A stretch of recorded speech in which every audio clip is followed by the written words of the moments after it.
This morning on The Blend, we have with us Dr. Doug Lines with the Michigan Association of Chiropractors, along with Kathy Schaefer, a health expert with CR News. And Dr. Fauci has recently come forward encouraging Americans to boost their immune system. So I want to go to both of you and ask, is that important right now? Do you agree with that?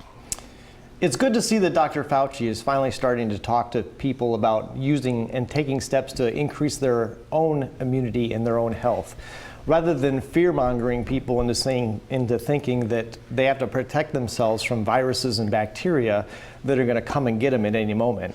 Well, and I want to interject by saying, absolutely hand washing is really important, and masks and social distancing, but the CDC confirmed that 6% of the COVID deaths, unfortunately, were due to COVID itself.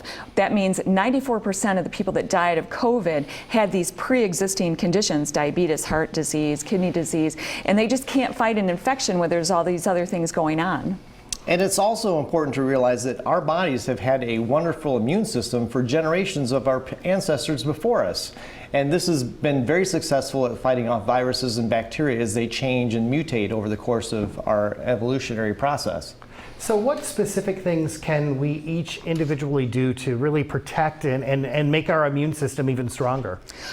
One of the main things is genetics only makes up 10% of our overall health. So that means, most people think, oh, genetics rule everything. No, 10%. That means 90% are behaviors. It's what we do to our bodies, our behaviors. So the idea is to really get a handle on this, improve your immune system, but you can do a major thing by just eating right. Eating right alone can just reduce these pre-existing conditions, because you got to know that we didn't have these diseases 100 years ago. We have them now. It's all based on behavior. And it's good to see that you talked about diet, because that is one of the 5 pillars of good health.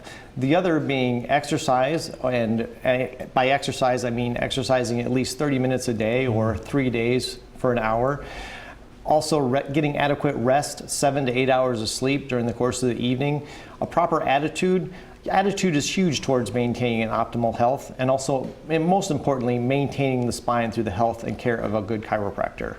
Absolutely good information. What we're going to do is, if people have more questions, we're going to put your information on the screen. You can go to mymacwellness.com. And I saw hikers, so I'm assuming that hiking is one of those activities that you're encouraging. So thank you so much for being here on The Blend this morning.